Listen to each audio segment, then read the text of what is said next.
UFOs exist. What is not certain is what they are. The Mutual UFO Network, or MUFON, watches the skies, investigating sightings soon after they occur. Their investigators use the tools of science, psychology, and law enforcement to get as close to the truth as the truth will allow. Unidentified flying objects definitely exist. Only their identity remains a mystery. The mystery of UFOs over Earth.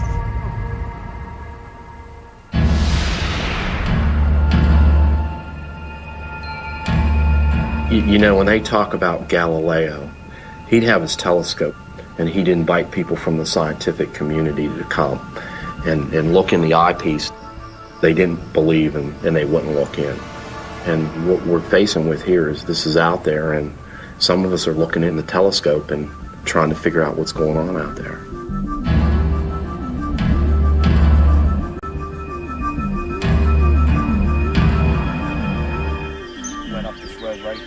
I'm MUFON's chief investigator for the states of North Carolina and Virginia. I essentially work as a volunteer and volunteer my time. I went to Fayetteville, North Carolina, and I met with Chris Bledsoe, and I videotaped what he was telling me. I know what I saw. There's no skeptic in the world. They can say what they want sitting behind a desk, but they won't hear. When I interviewed Chris, he described lights in the sky at 3 different locations.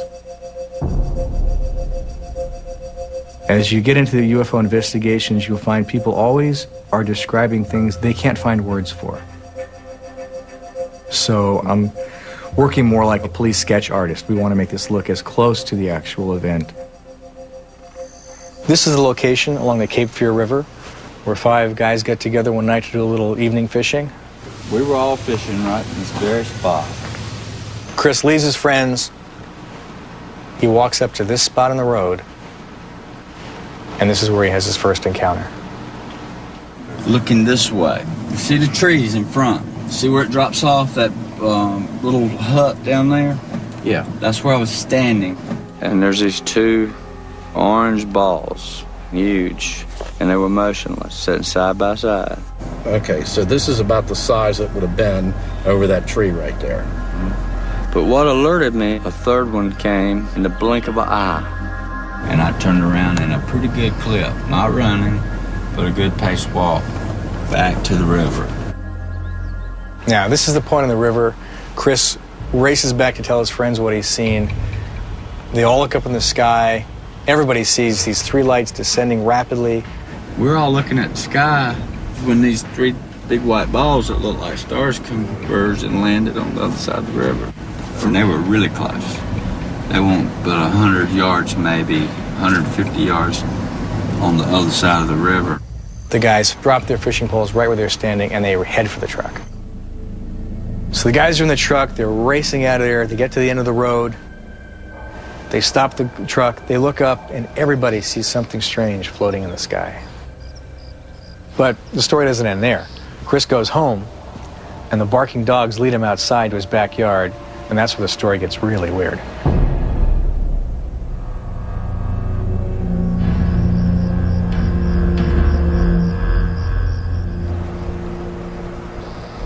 MUFON's a nonprofit scientific research organization. We have about 800 field investigators, and we get a lot of cases that come our way that we assign to local investigators, but when a real good case like this one comes along, I like to go on it personally.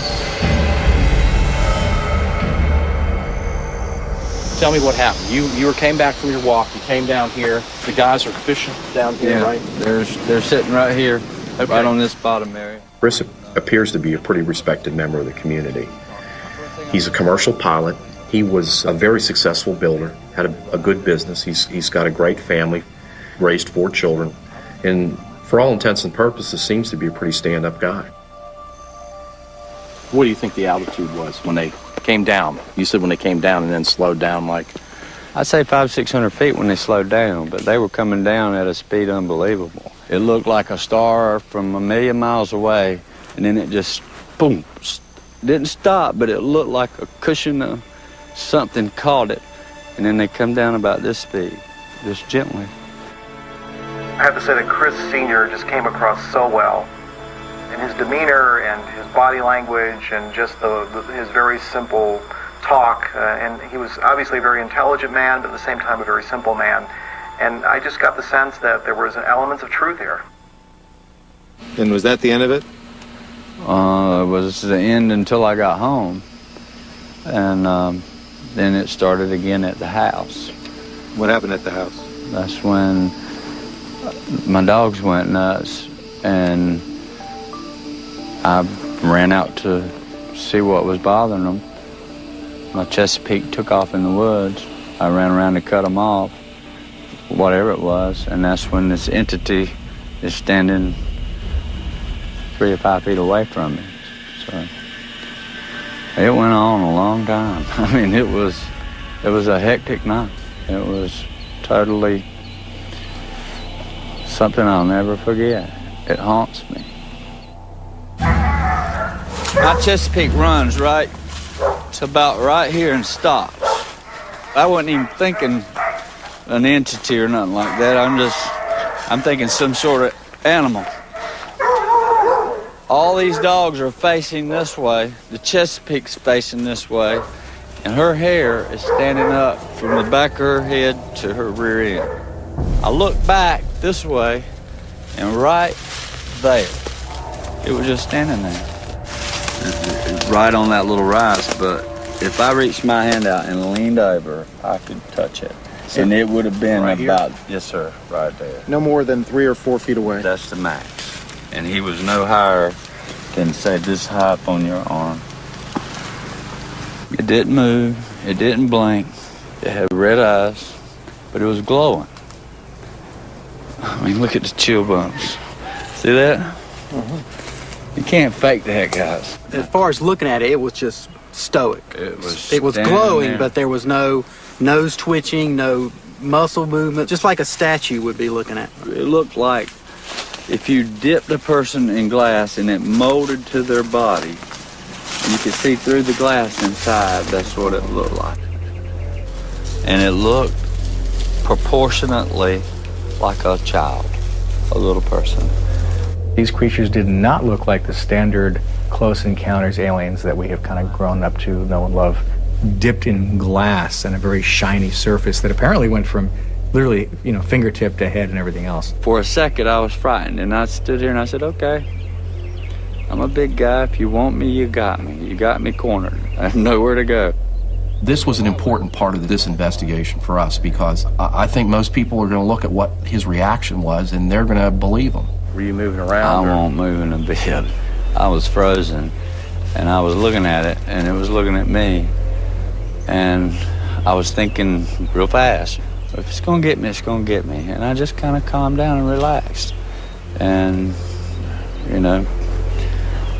I felt at peace at that moment. Where's the dog at this point? It was coming straight to it. Came right through here. When it got to right in there, the whole thing disappeared. Chris, thank you. Thank you. Do you mind if we just take a minute to discuss and evaluate? Sir. What do you think, man? I don't know. Undescribable. Incredible. I mean, we get a lot of stories. We get a lot of cases that involve entities, humanoids, but I've never seen a case before where the entity was just 4 feet away from you. To me, that's pretty amazing. Didn't notice any arm movement. I mean, it's basically this deal, looking right at him. Robotic creature standing there that just vanished in thin air. 1 second was there, the next second was gone. Yeah. As far as his description, it's staying consistent with his original submission that he made to MUFON. I'm still processing. I don't know what to think right now.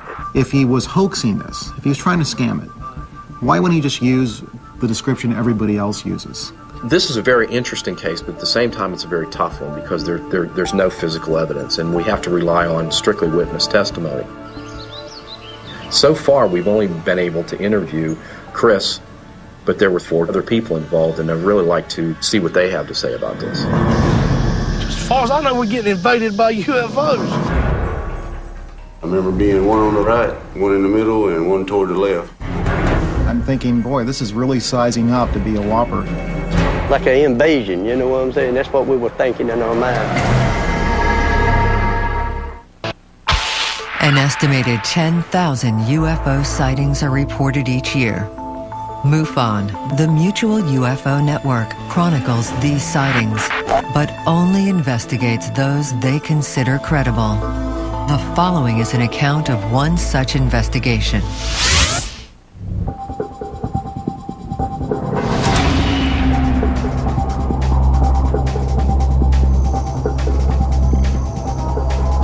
Chris Bledsoe alleged that he had 3 separate UFO sightings and also had an alien encounter, but he was not the only witness that night. Okay. Just try to remember back and tell me about what happened that night. It was really dark out, and I happened to be looking down that way, and I saw these 2 orbs, you know, about this big, about waist high off the ground, just floating. So all I could see was these 2 bright red orbs side by side. Where were they when you first saw them? Down the path there, coming down the road. Okay. And so they're coming down that road and coming this way, or what? Yeah, really slowly. So you saw the orbs go into that area? Go into the woods on the left side in front of near the river. And then next thing you know, I didn't see any more orbs. I just saw these little creatures come walking out the woods. We interviewed Chris Jr. to see if he could corroborate any of his father's story. But it turns out he wasn't at the riverbank. He was actually up the riverbank having his own encounter. You don't have to go all the way in there, but just kind of indicate where you were. Back here. Try to describe them a little bit. And it was really dark. They just looked like little creatures, little skinny. And I could see their body, but not like what they were wearing. Junior was a little bit different. If there could be one word I could use to describe Chris Jr., that would be this overwhelming sense of angst. He seemed to be having some troubles, a lot of internal battles. Was the moon up? Was there... Yeah, there was a moon, plenty of stars. We weren't sure whether this really happened to him or he was making some of this up to try to corroborate his dad's story. So we think it's really important for us to bring in these other 3 witnesses who were there and find out what they saw. Well, then Chris comes up. It was a bit of a challenge, but we were able to track down the other 3 men and videotape what they had to say about the event. You could see what looked like bright stars, you know, that were scattered across the tree line. And you could just see them descending slowly. And it just like dropping, like I said, you know, it looked like a piece of hot steel or something, you know. They were orangish, and then you could see separate other colors. It was orange and maybe yellow. I remember being one on the left, right, one in the middle, and one toward the left. From that tree to this tree, they were right there. You could see them just perfect right there. That's when it freaked me out. Now, so I was like, hey guys, look, y'all see them? Y'all see these? I got so paranoid I opened my pocket knife. And that's when the panic set in, you know. There wasn't nothing normal about it. What if someone was to say, look, all you guys saw was some flares? I'd call them a lie. Have you seen flares before? Yeah. Any way they could have been flares, just military flares? Nah. Have you seen flares? We stood there for 5 or 10 minutes looking at them. Right. Ain't no flare gonna sit up there that long. Right. As I'm hearing these guys tell me their story, although there's some minor discrepancies here, basically everybody's pretty much telling us the same thing, and they're pretty much corroborating each other's stories. There wasn't no sound. I mean, it was dead still that night. No sound whatsoever. Did you hear any other noise, normal noises, birds, nothing. Animals? It was quiet. It was quiet. It was just, you could have heard a rat piss on a piece of cotton. That's how quiet it was. One of the big discrepancies was the description of the large light that they saw at the top of the hill. 3 of them saw this big ball of light. When we come out of here, before we left, there was a light right yonder. It was a big light right there in that field there. But Chris Sr. had this very vivid description of what the craft looked like. So we're not sure what to make of that. Somewhere between there and the highway was the spiked object that I described. It was just another big glowing light. It was like a... But then, you know, like I said, it just kind of just... Hold your hand up like that and kind of try to remember it. Well, from the distance, I could put my hand around it like that, maybe.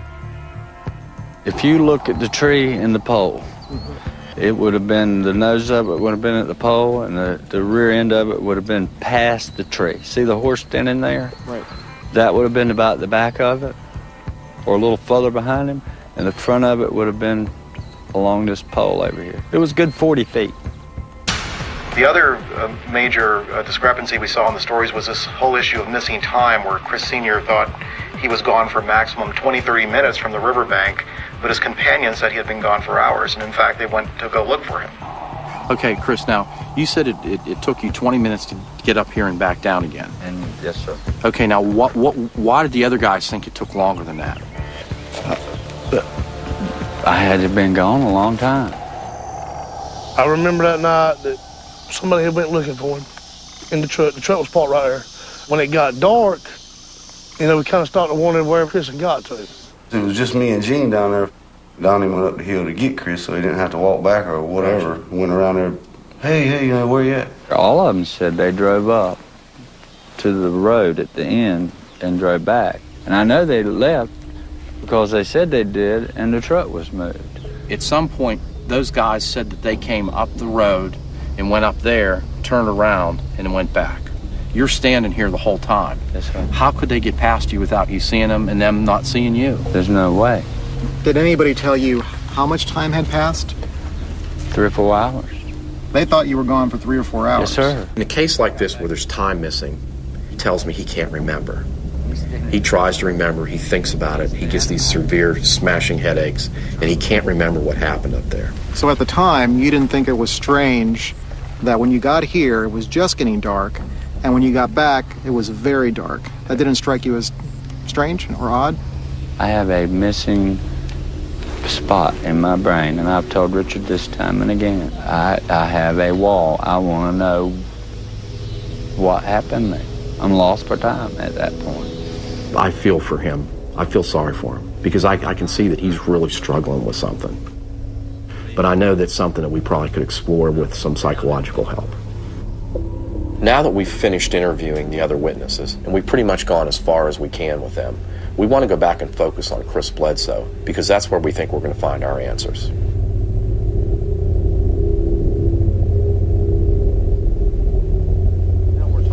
In cases like this where there's potential for having close encounters, what we found is that the use of regression hypnosis can sometimes help us to uncover missing memories. It's like we're in the sky. Oh, here we go. Scared. We've definitely gone through the looking glass today, guys. The rear end of it would have been past. Chris Sr. just seems to be really well known within that community. He's a prominent businessman, makes him a credible witness.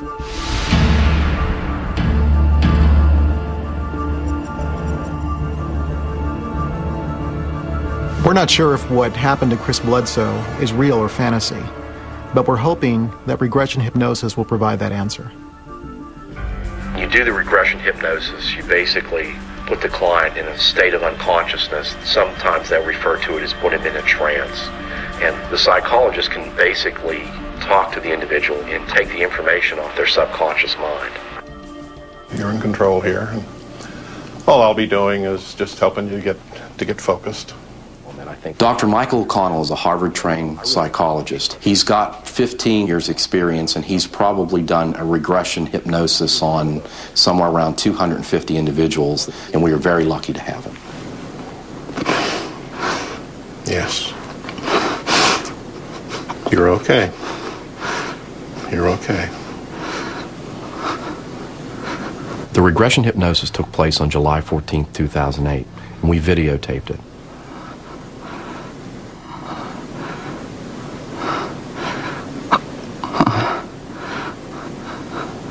Where are we going? I tried to hide.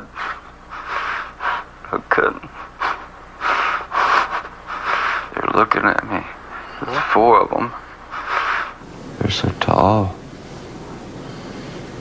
Skinny. How tall are they? Real tall.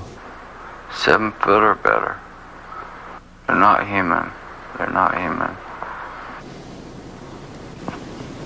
4 of them. Uh-huh.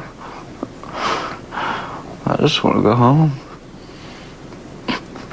Let me go. I want to see my son. Mm-hmm. What do you want? Wherever he was when they were doing this explains why. I mean, that would explain why when they come up the hill looking for him, he wasn't there. What does the room look like? It's round. It's dark in areas, but I can see lights, controls. I can feel no movement, none. Okay, Michael, go ahead. Push it to the limit. Are they telling you why you were chosen? Uh-huh. What reason was that? They're my guardians. Looking after you? Uh-huh. Your well-being? Uh-huh. Every time I get sad, they're here.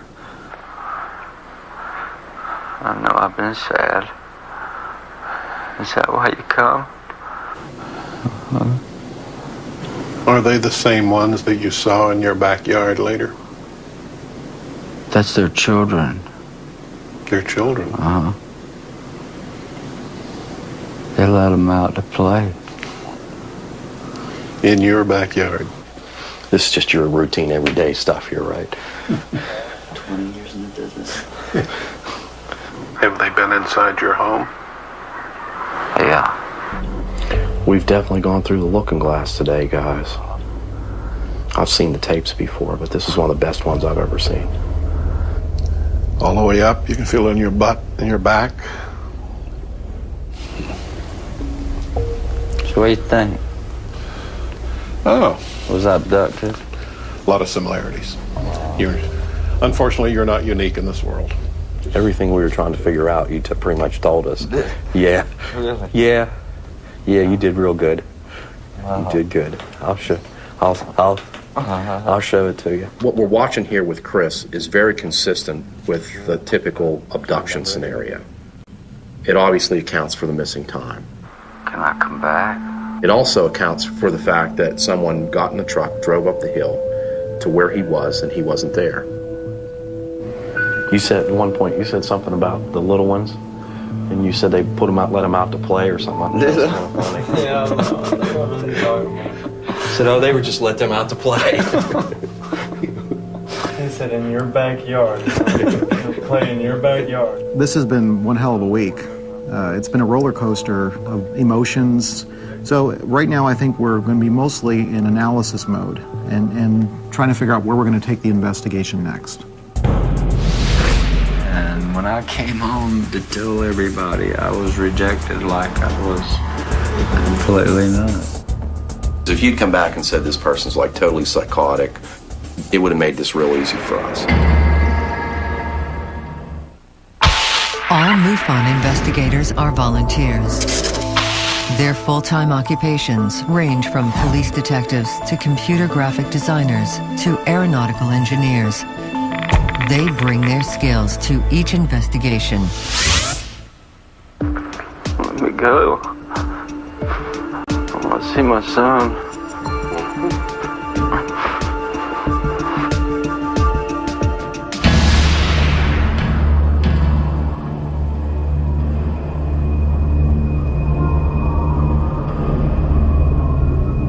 They're looking at me. There's 4 of them. They're not human. They're not human. In an effort to reconnect Chris with his experience, we created an animation to show him. And we're hoping with his feedback, we can know whether we're accurate or not. Here's the first one. What we're looking at here would be when you guys were at the riverbank and you saw the lights come over. How's that look? It's pretty close. The 3rd orb should be where the further one is on the left. You want me to back this up a little bit, No, Chris? stop it right there. When I first came up the road, I was looking that way. It was about this amount of light. There was one here, more like this high. And this one that was stationary was here. And then one came from here in a blink of an eye and stopped just above those trees right there. So the fact that Chris was able to point out the discrepancies in the animation and how they could be fixed lends more credibility to his testimony. The way he's got it's pretty close. Right there. See that spike? Is that sticking out on the front? He does have Do away with those. I mean, a few changes and it'll be... Well, we're going to go back and we'll get it fixed so it's right like you showed us.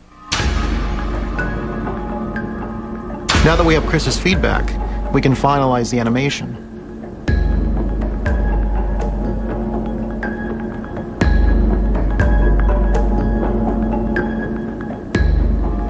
He has this very vivid image of what he saw, starting with him up at the top of the hill and seeing these orbs coming over the field, and then going back down to the riverbank and witnessing these lights coming over with the other folks there that were fishing with him. And then all of them getting back in the truck and going to the top of the hill again and seeing this strange spike craft. And then racing home from there and having this alien encounter.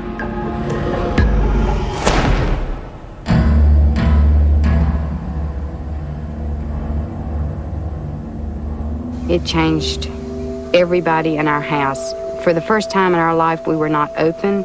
We avoided the dinner table together. I've been ashamed to share anything with anybody, and I have neglected some family members, avoided them intentionally.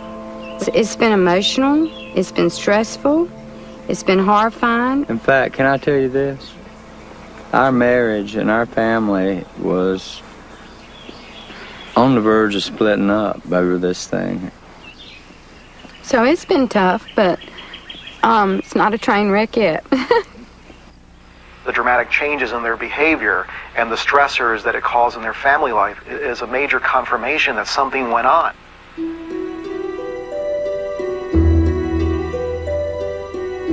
Chris had more to lose than to gain by making up the story. So the question is, did he really see UFOs and was he abducted, or is this all in his head? Debbie, James Carry-On. Hi, James. It's a pleasure to meet you.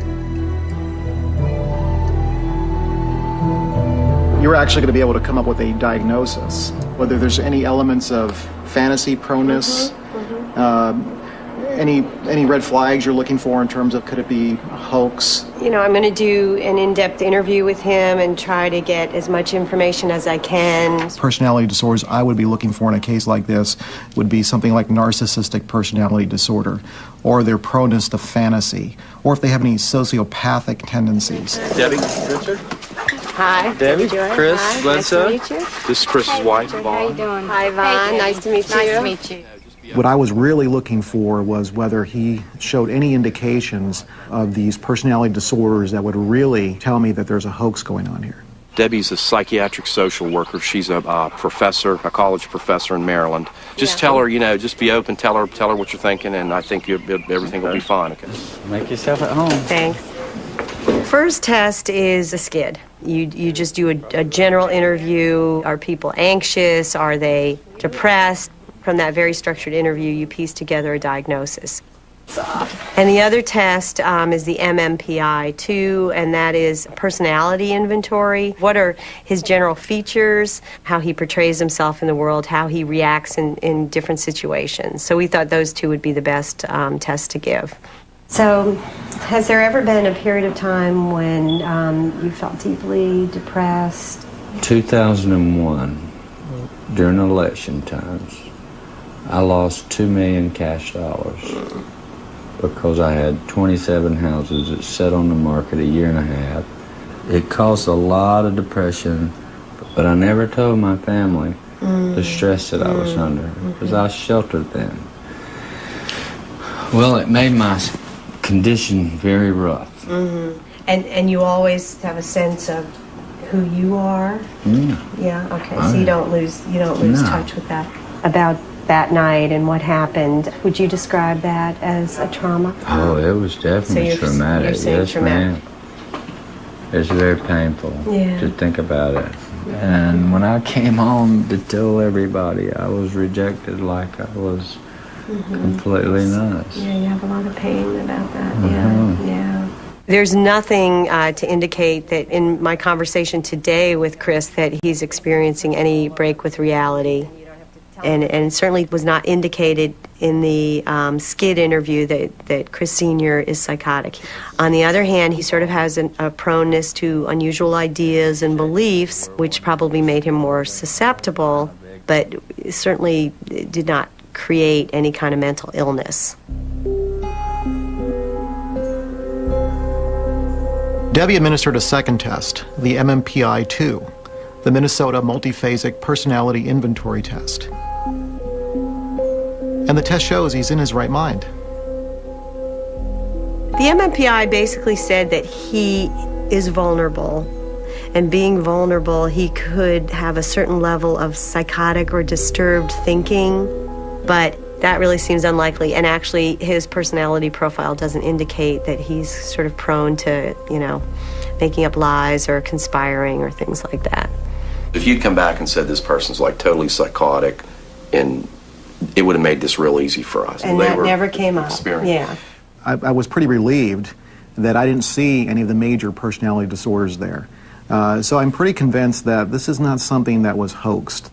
Come on, talk for me. Wish you would. It simply doesn't make any sense whatsoever that he would lie about it, that he would collude with others to lie about it, that he would conspire with anyone. You risk more coming forward with a story like this than you would ever gain. But the bottom line is, it's Chris Sr.'s word about whether he saw this creature. And that's why we have to do the polygraph. Did you make up any of the information regarding the entity you reported seeing on the night in question? No. How would you summarize the test?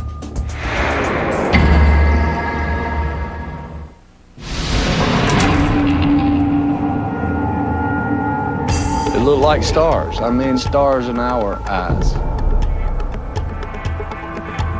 Like an invasion, you know what I'm saying? That's what we were thinking in our mind. What does the room look like? Lights. Controls. Because this case is based on anecdotal testimony, we decided to use the polygraph to see if Chris is telling us the truth. Hey, Yvonne. Hey, Steve. Hey, Chris. Hey, Steve. Good to see you, my Good to friend. see you. Yes, sir. Good to see you. As far as polygraph is concerned, you're either telling the truth or you're not telling the truth. A lie is a lie is a lie, I suppose. That's it. Polygraph is really only as good as the operator's interpretation.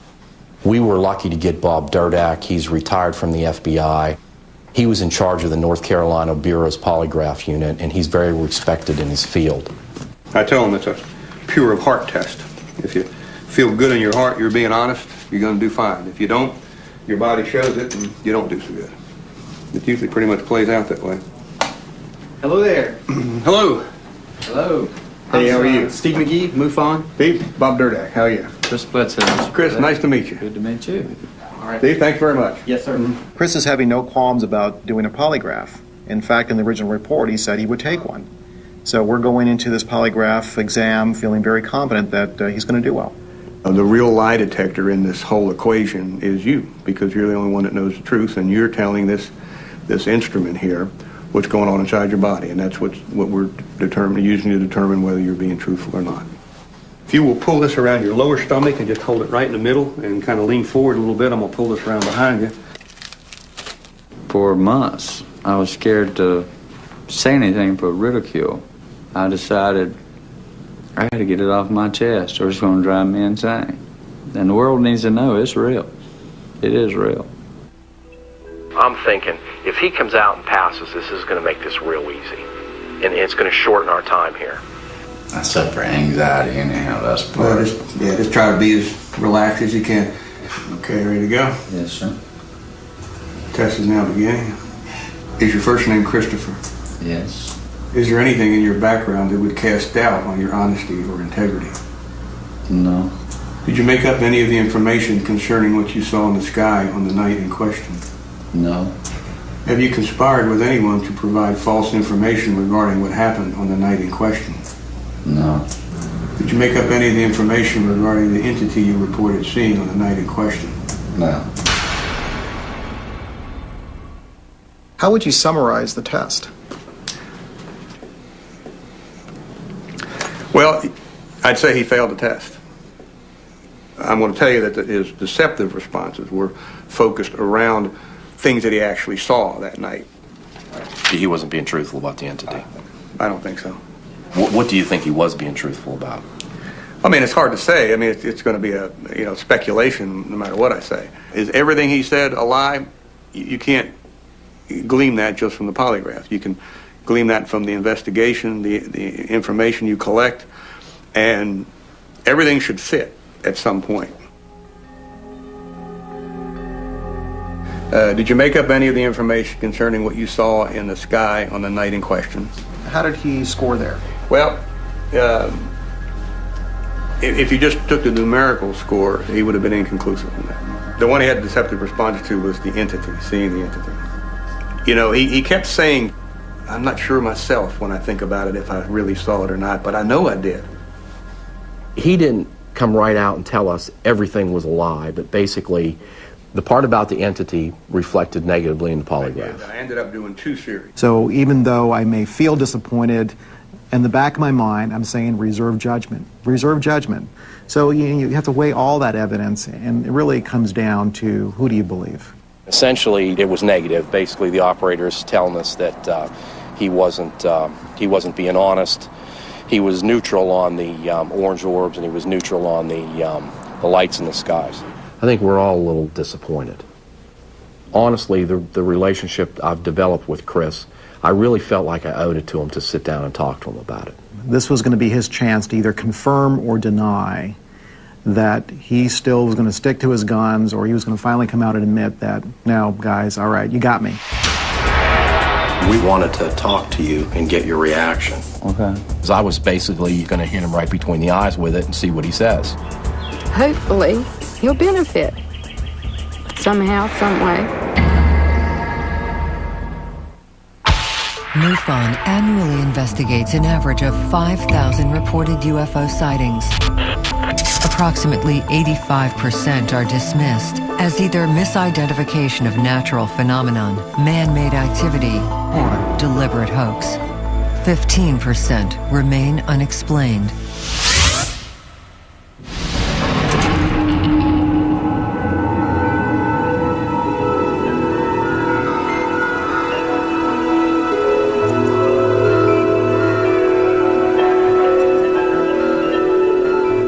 We were really concerned and wanted to talk to you and get your reaction. Okay. It was an uncomfortable time because I was basically going to hit him right between the eyes with it and see what he says. The question about the entity is where the concern came in. Okay. And basically the result on as far as the entity was concerned was negative. Okay. Now I'm trying to help you figure this all out. It was tense. Tell me what you think about It was uncomfortable for us because we knew it would make him uncomfortable. We really needed to know what he was going to say. I know my mind. Remember me telling you there's like 2 parts of me? There's an inner part that says this was there, and there's an outer part that says maybe, maybe not. But I know what I saw, and I have nightmares with it. It never leaves my mind, and it was there. I'd stake my life on it. It was tough. It was tough not to believe him. He was so sincere and so strong about what he was saying. Well, I know what I saw. There is no doubt in my mind what I saw. Whatever this machine says, I don't know. And don't care. But I know what I saw. And I go over and over in my mind because it's hard to believe yourself. He stuck to his guns. He was very sincere.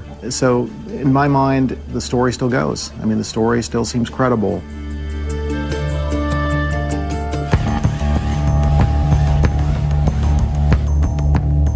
After all this, Chris still insists that he saw 3 UFOs and he had an alien encounter on January 8th, 2007. Now that the animation has given us this very vivid description of the object, we can check our archives to see if somebody else had a similar sighting. In cases like this, you really just have to pull all the stops and make sure you're covering all your bases. gathering corroborative information from law enforcement, from the local newspapers and media to see who else may have reported something similar. Yes, I'm with MUFON. I'm a field investigator, and I was wondering if you could check your newspaper archives for an unusual sighting January 8th of 2007. Okay, when I search after January 1st of 2007, I don't see any local stories.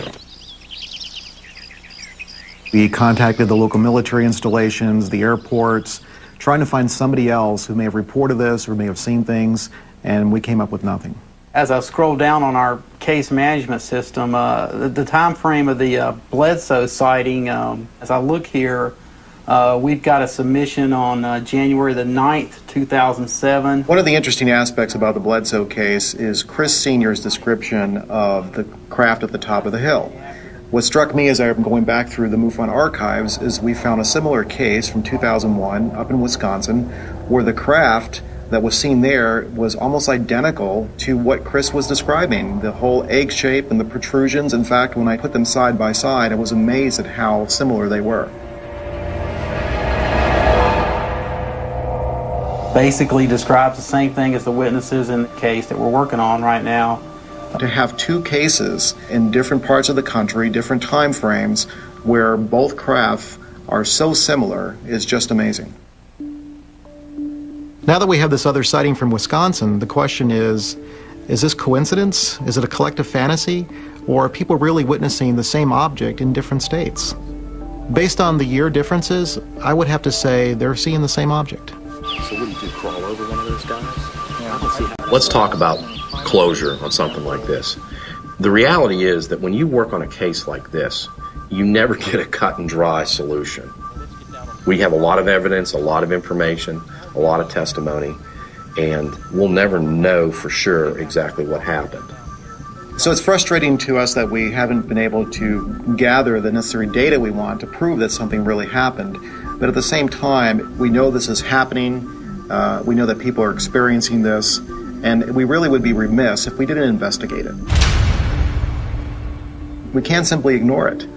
These are things that are happening to people every day, and they're having these experiences, so we want to be there to be able to not only try to figure out what's going on, but try to secure some sort of proof that this is a reality.